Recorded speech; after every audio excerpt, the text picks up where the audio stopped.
निशा और जगत के बीच प्यार की कोंपलें फूटने लगी थी, लेकिन महत्वाकांक्षी निशा ने जगत के प्यार से ज़्यादा अपने सपनों को महत्व दिया। बरसों बाद जगत से मिलने पर एक बार फिर निशा की यादें ताज़ा हो उठी। रात के 11 बज चुके थे। जरूरी फाइलों को निपटा कर निशा परमार अपने ऑफिस पर अकेली बैठी थी। अचानक उन्होंने रिलैक्स के मूड में अपने जूड़े को खोलकर लंबे घने बालों को एक झटका सा दिया और इसी के साथ लंबी जुल्फें लहराकर इजी चेयर पर फैल गई।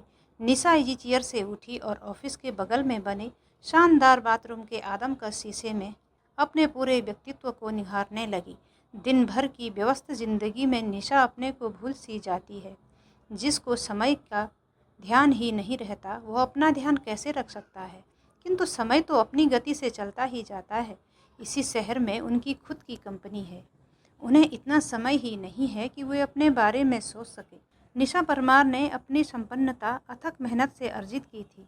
वह अपनी व्यस्तम जिंदगी से जब भी कुछ पल अपने लिए निकालती तो उनका अकेलापन उन्हें काटने को दौड़ता था। आखिर थी तो वह भी एक औरत ही ना। अपने को आईने में देखा तो 40-45 की निशा का एक अछूता सा मादक सौंदर्य और यौवन उन्हें थिरकता नजर आया। बालों में थोड़ी सफेदी तो आ गई थी, पर उसे स्वाभाविक रंग में रंग कर उन्होंने कलात्मकता से छिपा रखा था।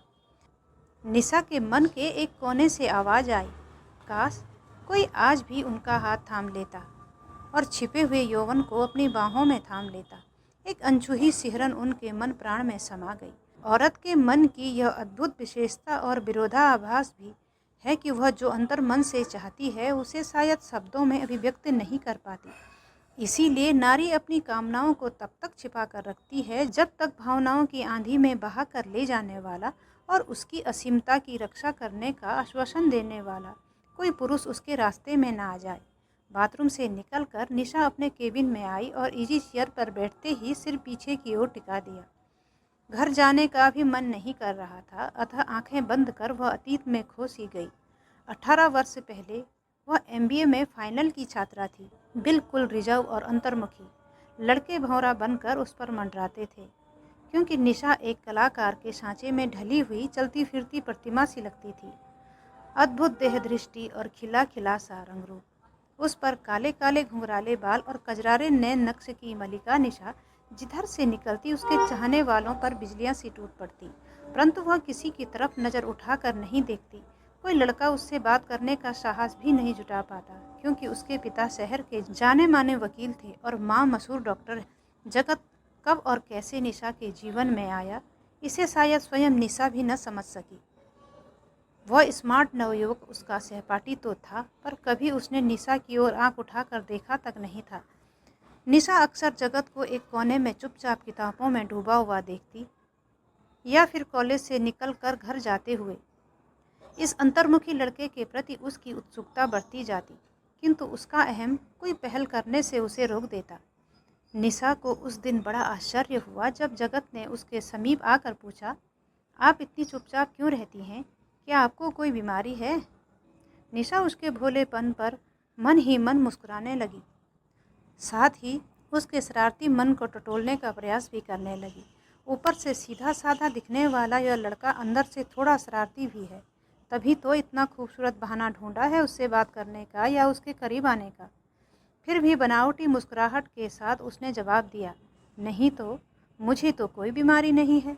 जगत बड़ी विनम्रता से बोला, यदि मैं आपको एक कप कॉफ़ी पीने का निमंत्रण दूं तो आप बुरा तो नहीं मानेंगी? इस बार निशा उसके भोलेपन पर खिलखिला उठी। कॉफ़ी टेबल पर ही दोनों का परिचय हुआ। जगत एक मध्यम वर्गीय परिवार का लड़का था।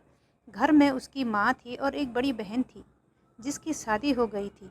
जगत के पिता एक सरकारी नौकर थे जो अब इस दुनिया में नहीं थे। माँ को पेंशन मिलती थी, किंतु जगत कॉलेज की फ़ीस भरने के लिए ट्यूशन भी पढ़ाया करता था और निशा के बारे में तो पूरा कॉलेज जानता था। निशा सीधे साधे जगत के प्रति एक अनजाना सा खिंचाव महसूस करने लगी थी। नारी का मनोविज्ञान सदियों से वही रहा है जो आज है और आगे भी वही रहेगा। हर स्त्री के मन में प्यार और प्रशंसा पाने की ललक होती है, चाहे वह अवचेतन की किसी अतल गहराइयों में ही छिपी हो जिसे वो जाहिर नहीं कर पाती। खैर, दोनों का प्यार परवान चढ़ता रहा। दोनों ने अच्छे नंबरों से परीक्षाएं पास की। निशा के पिता के पास पैसा था, सो उन्होंने उसी शहर में एक कंपनी खोल दिया और इसी के साथ निशा को अपने करियर की शुरुआत करने के दरवाजे खुल गए। कुछ दिनों के बाद वो अपनी ही कंपनी की मालिक बनकर जीवन में लगभग सेटल हो चुकी थी। जगत दूसरे शहर में एक कंपनी में काम करने लगा। दोनों का जीवन नदी के दो किनारों की तरह मंथर गति से आगे बढ़ने लगा। निशा के माता पिता ने उसे शादी के लिए दबाव बनाना शुरू किया, किंतु वह कुछ ऊंचाइयों को छूने की हसरत रखती थी।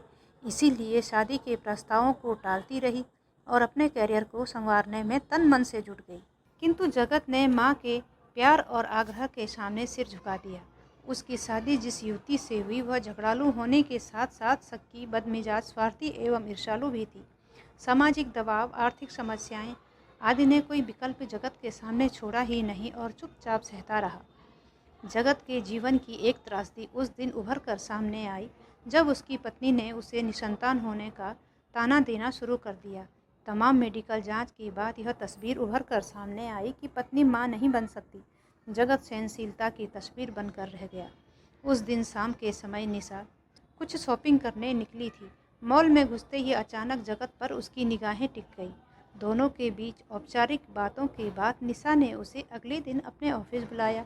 दूसरे दिन शाम को जगत आया तो दोनों बड़ी देर तक बातों में खोए रहे। काफ़ी रात हो गई थी। बातों का सिलसिला टूटा तो जगत बाहर निकला। तेज बारिश शुरू हो गई। निशा ने उसे वहीं रुकने का आग्रह किया तो जगत मान गया। निशा ने उसके खाने का ऑर्डर दे दिया, फिर उसे गेस्ट हाउस में ही ठहरा दिया। खाना खाने के बाद जगत को गुड नाइट कहकर निशा अपने निकटवर्ती आवास में आराम करने चली गई। जगत ने लाइट बुझाकर थोड़ी झपकियां ही ली थी कि उसके दरवाजे पर हल्की दस्तक हुई। उसने अंदर से ही पूछा, कौन? मैं हूँ निशा। इस आवाज़ ने उसे चौंका दिया। जगत ने दरवाज़ा खोला और बत्ती जला दी। वह विस्मित सा निशा को सिर से पांव तक निहारता ही रह गया। आकर्षक देह दृष्टि को देखकर कोई भी होता तो घबरा जाता। निशा कमरे की धीमी रोशनी में साक्षात सौंदर्य की प्रतिमा लग रही थी। काफ़ी देर जगत उसे निहारता रहा और फिर अपने को रोक न सका और दोनों एक दूसरे में खो गए। इस सुखद एहसास की पुनरावृत्ति निशा के जीवन में दोबारा नहीं हो सकी, क्योंकि घटनाओं का सिलसिला ऐसा चला कि जगत का तबादला दूसरे शहर में हो गया। निशा के जीवन में वह मादक और वह मधुर रात अतीत का एक स्वप्न बनकर रह गई। तभी फ़ोन की घंटी बजी तो वह सपनों की दुनिया से निकलकर वर्तमान में आ गई। फ़ोन उठाया तो दूसरी ओर से उसकी माँ थी, जो अभी तक घर न पहुँचने पर चिंता जता रही थी। निशा उठी। वह सधे कदमों से निवास की ओर चल दी। थके हुए तन मन के साथ थोड़ा सा खाना खाकर वह कब नींद के आगोश में समा गई, होश ही नहीं रहा। दूसरे दिन जब दिन चढ़ाया तब उसकी नींद खुली। जल्दी से फ्रेश होकर वो ऑफिस के काम को पूरा करने में जुट गई। शाम को ही उसे अपने काम के सिलसिले में शिमला जाना पड़ा। 4 दिनों तक वो काम को पूरा करने में लगी रही। काम खत्म हुआ तो निशा प्राकृतिक दृश्यों से भरपूर इस पहाड़ी शहर का आनंद लेने निकली थी। वह अपनी गाड़ी में बैठी शहर के दर्शनीय स्थलों को देखने में खोई थी। एक जगह जाकर उनकी नज़र टिक गई। उन्होंने गाड़ी रोककर पास जाकर देखा तो वह जगत ही था। दाढ़ी बड़ी हुई और नंगे पांव पैदल ही वह शहर की सड़कों पर जा रहा था। निशा गाड़ी से सिर निकाल कर बोली, अरे तुम यहाँ कैसे? कब आए? कई प्रश्न एक साथ निशा ने कर डाले। जगत मुँह ही बना रहा तो निशा ने ही चहक कर कहा, आओ गाड़ी में बैठो। जगत को लेकर निशा अपने होटल वापस आ गई और वहाँ के खुशनुमा माहौल में उसे बिठा कर बोली, अच्छा बताओ क्या लोगे? चाय, कॉफ़ी या डिनर? खैर अभी तो मैं गर्मा गर्म कॉफ़ी और पकोड़े मंगवाती हूँ। जगत ने कॉफ़ी में उसका साथ देते हुए अपनी चुप्पी तोड़ी। निशा, मेरी यह दशा देखकर तुम्हें आश्चर्य हो रहा होगा, पर यह वक्त की मार है जो मैं अकेले झेल रहा हूँ। यहाँ आने के कुछ महीनों बाद एक कार एक्सीडेंट में माँ और पत्नी की मृत्यु हो गई। अपनी कहानी बताते बताते उसकी आंखें भर आई थी। उसकी दुखद कहानी सुनकर निशा भी दुखी हो उठी थी। जगत चलने के लिए उठा तो निशा ने उसके कंधे पर हाथ रखकर उसे बिठा लिया। फिर याचना भरे स्वर में बोली, इतने दिनों बाद मिले हो तो कम से कम आज तो साथ में बैठकर खाना खा लो, फिर जहाँ जाना है चले जाना। थोड़ी देर बाद ही होटल के कमरे में खाना आ गया। दोनों आमने सामने बैठकर खाना खा रहे थे। निशा ने जगत की आंखों में झांकते हुए पूछा, जगत मुझसे शादी करोगे? जगत की आंखों से 2 बूंद आंसू मोती बनकर टपक पड़े। निशा, काश तुम मेरे जीवन में पहली किरण बनकर आ जाती तो जीवन में इतना भटकाव न आता। इन शब्दों को सुनने के बाद दोनों ने हाथों को जोर से पकड़ लिया और कंधे पर सिर रखकर मंद मंद मुस्कुराने लगे।